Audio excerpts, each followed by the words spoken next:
Hey everyone, welcome to my channel. My name is Amanda and this is a vlog of my late diagnosed autistic and ADHD journey.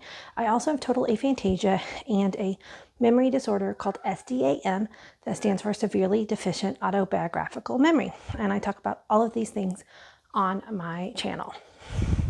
Today is going to be tea time with Amanda's Rambles video, because I have so many thoughts, like just swirling through my head again, and doing these videos really helps me sort them out. It's been a hard week, and it's kind of almost made me not want to put up a video, because there gets to be a point in every disabled person's life, chronically ill person, people with depression, these, like, you just start to feel like nobody wants to hear it anymore. You're complaining too much. Just suck it up, put a smile on your face, and deal with it. And I feel like my last couple of videos have been just like negative, not necessarily, but like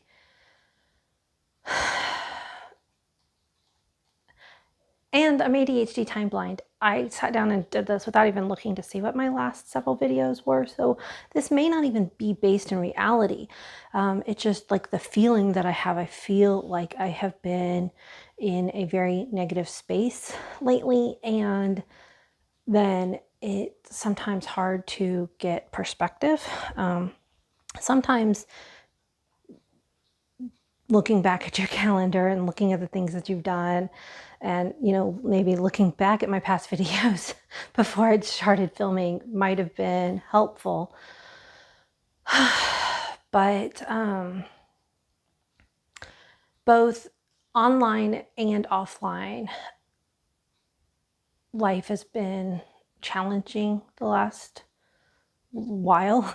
I had some really good times, but I feel like I'm just back down at the low end of the roller coaster ride that has been this autistic journey. And I think it's just important to talk about it. And the thing about, like, there's a really funny slang going around the internet right now that says "go touch grass." And I had to have it explained to me because I didn't know what that meant. So if you haven't heard "go touch grass," that means that you've been online for too long and you need to log off and get it to real life, offline, maybe. And specifically, go touch grass means go outside and be with nature for a while. Well, this is, I feel, very good advice, at least for me. You saw my video a couple weeks ago where I went to the river, and that was really helpful. Anytime that I just spend time in nature is rejuvenating to me. Well, that's a caveat, actually. Anytime the weather is nice and I spend time in nature, it's rejuvenating to me. I think that's why I like the summer here so much in the Pacific Northwest, because it's just delightful to be outside. But if it's too hot outside, then I'm not going to, like, going out in nature is going to make me even more overstimulated. And same thing when it's too cold. So go spend some time in nature is only helpful to me as somebody who has highly sensory issues when the weather's nice. But I digress. Okay. To adjust around a little bit, I'm just going to let this video go where it goes, okay? I was at the physical therapist office yesterday with my daughter, and it's frustrating when you're talking to medical professionals and they don't understand how autism relates to their specialty. And both my daughter and I were sitting in her office and fidgeting around so much. Like, it was just a regular normal office chair, but I had to keep shifting, and I sit on one leg and then I just shift to the other leg. So my daughter was sitting on the exam table and she was fidgeting around, and the physical therapist was trying to talk to her about correct posture.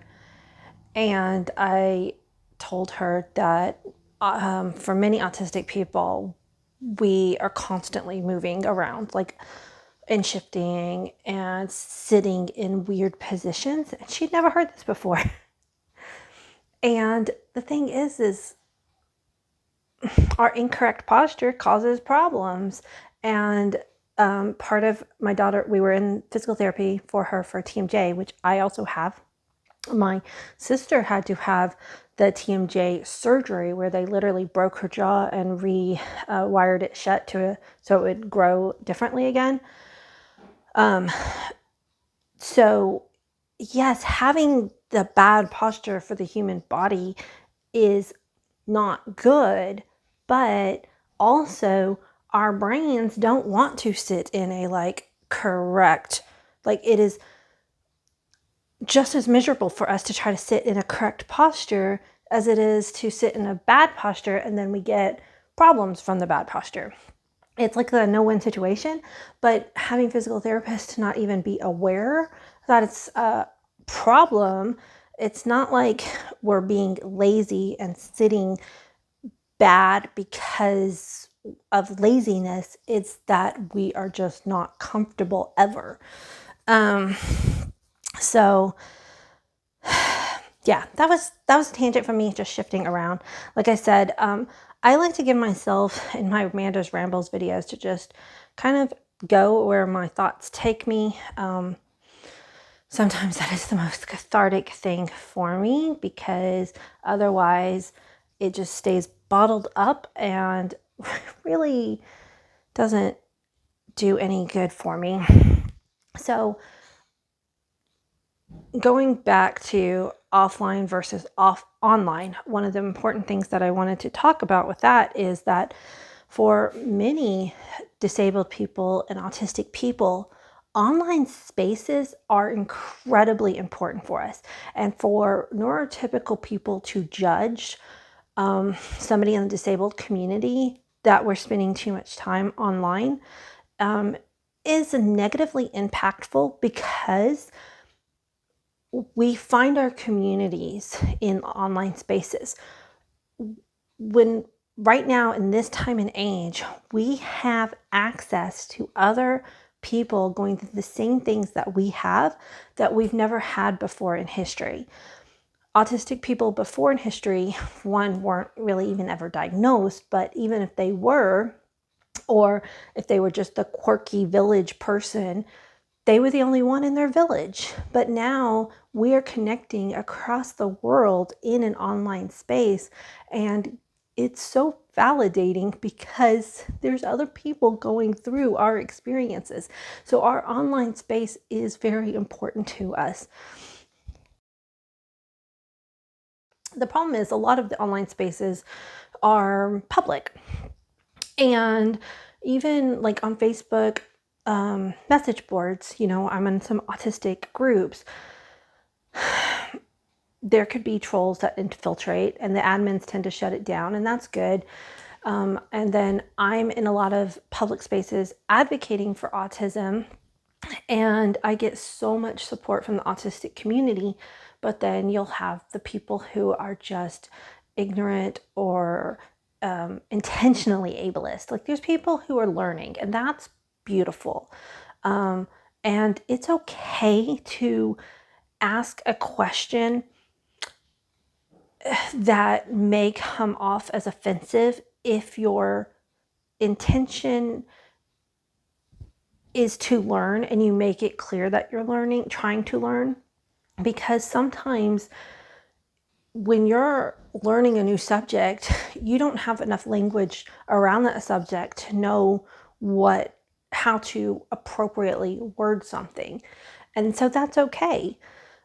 It's when you are leaving a comment that is intentionally harmful not in a space of learning, that's when it can get very frustrating. Like, I had somebody recently saying I was bragging about my autistic traits. And no, I'm trying to share them to educate. It's not bragging. That's literally, like, that never even crossed my mind. That's not something that any autistic person would even do. It's so far out of left field that I was just like staring at my phone going, what is this person thinking?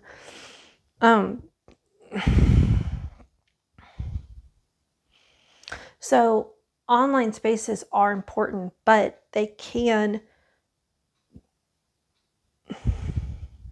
wear me down mentally too, and many other autistic people too, because even if you're autistic and you're not an autistic advocate and you are just spending time online, because again, that's where you can meet people, whether they're autistic or not. You're just trying to join online communities around your special interest, for instance.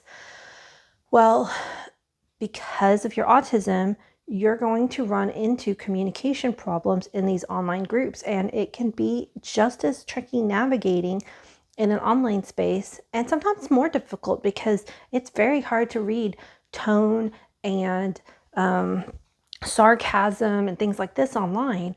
And many times autistic people will get abused in the comment section because people will attack when an autistic person is just asking a genuine question. So that happened to me earlier this week.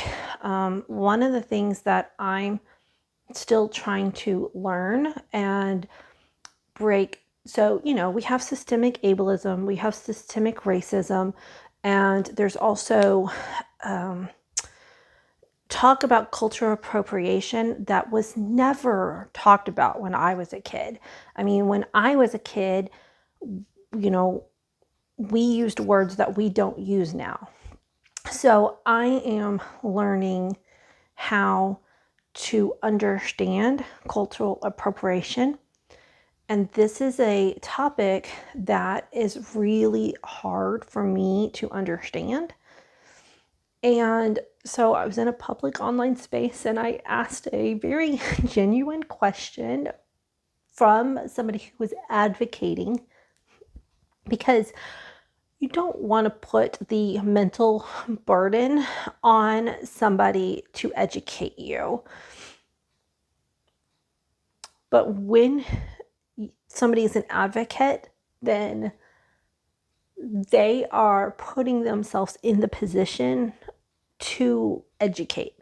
That's what I do here. Like, it's not appropriate to ask autistic or disabled people about their disability offline unless they purposely are having a conversation with you.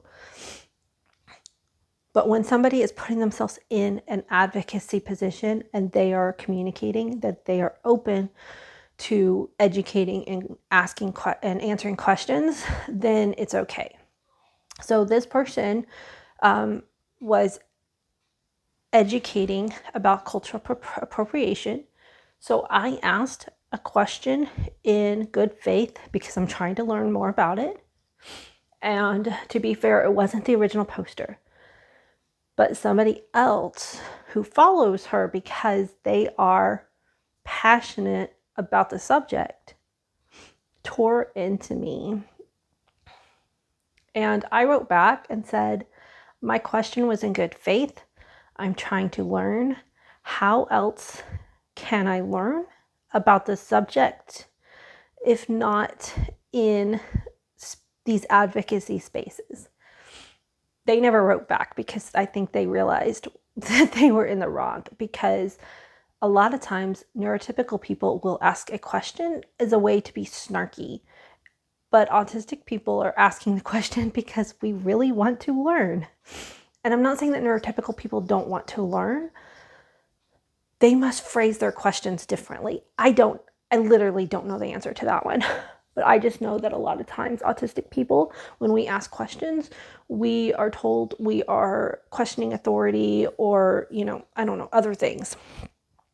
And the original poster did come back and answer my question very respectfully, and I thanked them for that. And I'm sorry, I'm crying, but one of the things that this is upsetting is because, hold on.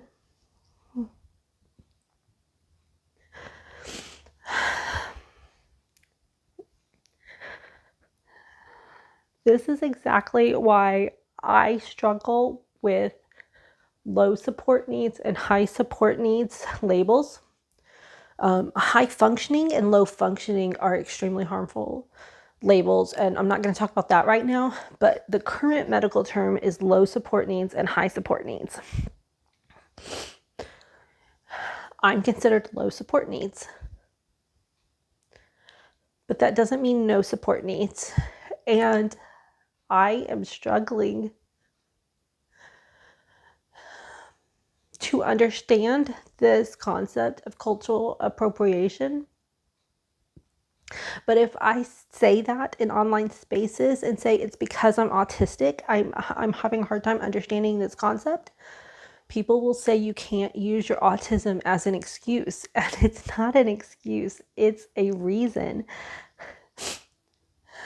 We use our logic and we have our own sense of logic in our head, and it doesn't, and we also have our own sense of morals. Like the autistic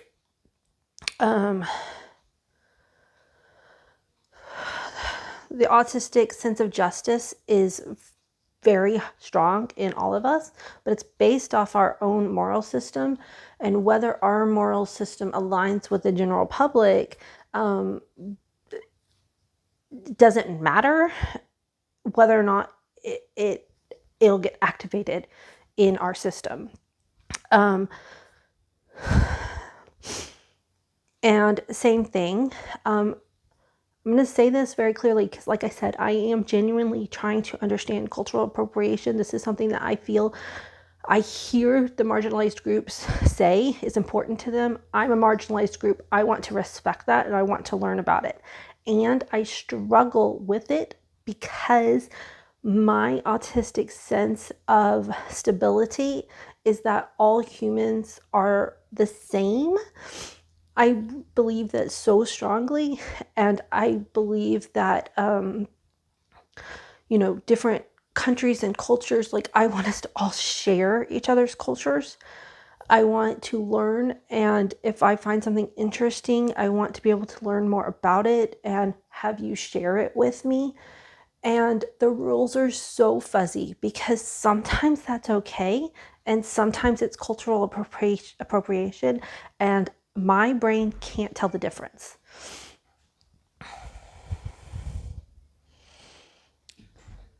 And I know it has to do with cultures that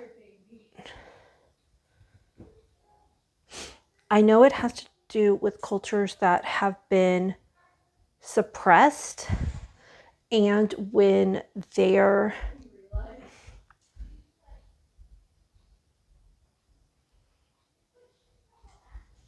traditions have been taken away from them and then attempted to be monetized by other cultures.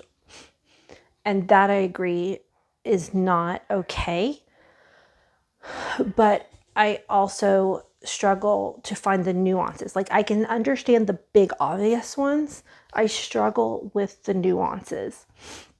I also struggle with, like, one time I was in the grocery store. I have naturally curly hair.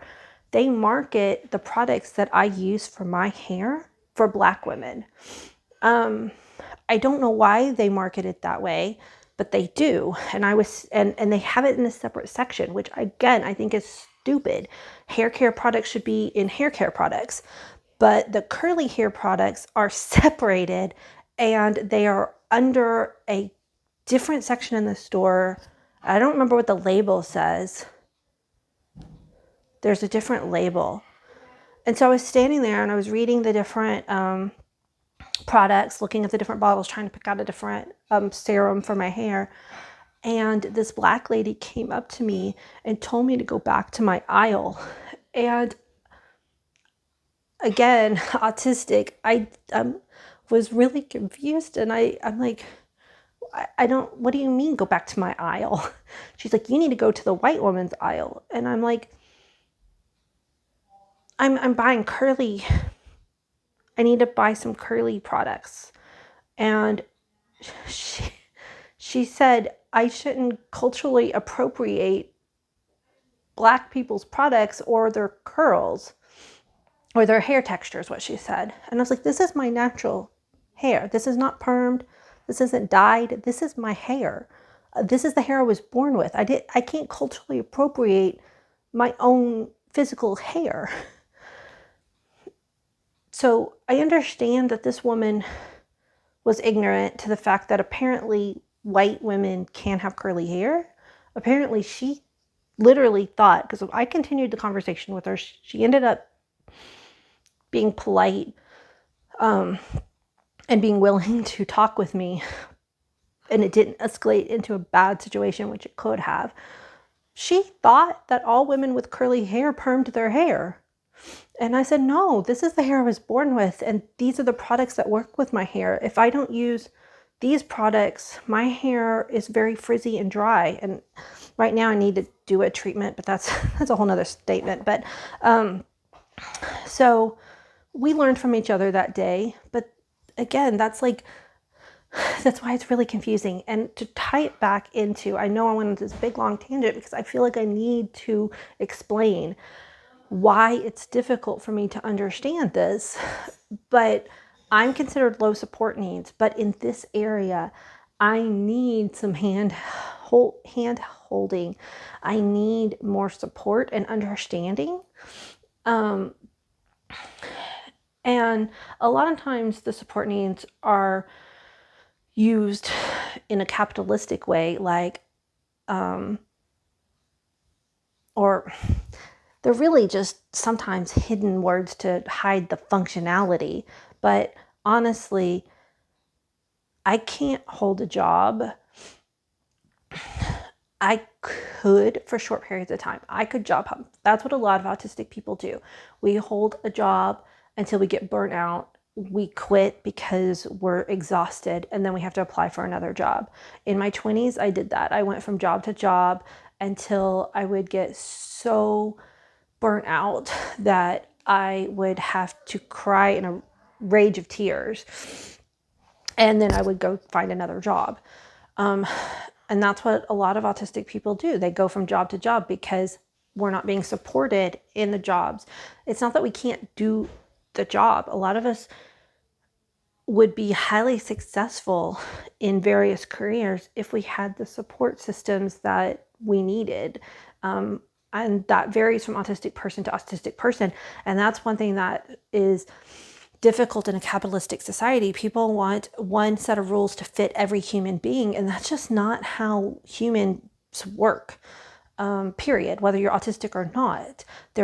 Capitalism doesn't work with human condition of flexibility, because I can't have somebody tell me my schedule. My pathological demand avoidance, autism, will not allow that. That will lead to burnout faster than anything, especially if they're trying to change the schedule. So if I had to work for a company that tried to set different hours on different days or different days off, my autism, my system would go into a shutdown if that happened. And then, there's all the hierarchies, and the people think that we're questioning authority when we're just trying to get an understanding. There's miscommunications. I mean, that's a whole other video, and I've talked about all this stuff before too. But low support just means that, basically, generally, I can sort of take care of myself. And up until I reached my 40s, I masked my way through life and appeared neurotypical enough. And then I hit a burnout, and now everything is falling apart, and I'm trying to regulate my nervous system. I'm trying to function as a normal human. I'm low support needs, but there are some days, like weeks, like this last week, where I have just pushed and pushed and pushed to try to get normal things done. Like, these shouldn't be big deals, but they really were. And I'm going to add one more thing. I know this video is long, but I just need it. Thank you guys. And I hope that y'all are relating to the things I'm talking about.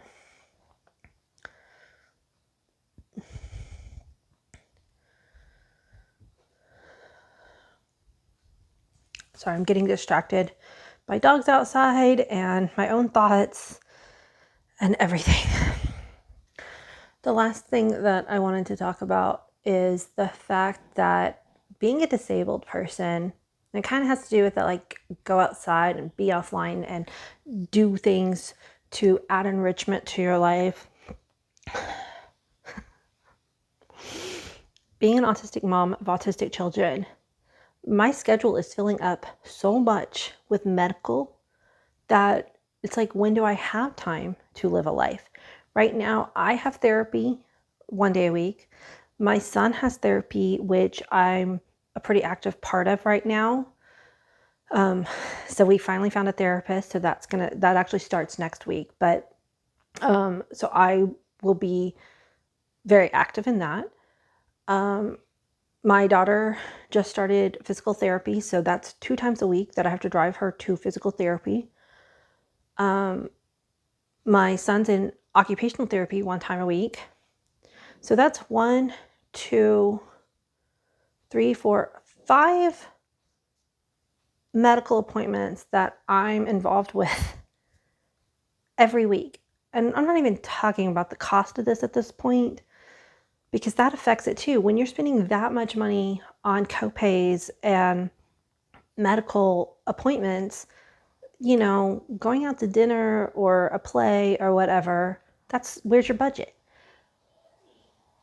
So money's part of it, but then also just all that extra driving, all that extra mental work, all of that, you're done.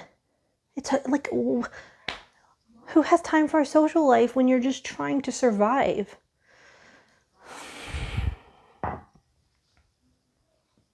So, I'm sorry this wasn't the most upbeat.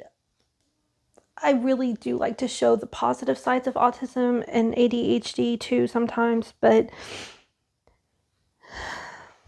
this is where I'm at right now, and it's not been a good week, both online and offline.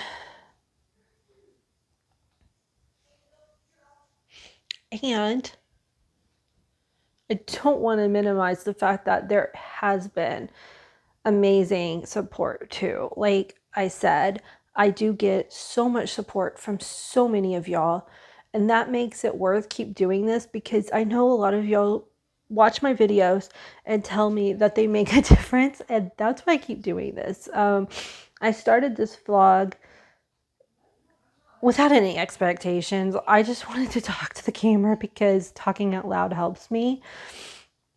And then y'all let me know I was making a difference. And so where today I mostly just want to curl up in a ball, I decided to put on a little makeup and get dressed and make this video, because I want to show up for the people that find value in the videos that I'm creating, and that then in turn helps me too. So I really appreciate all of y'all, because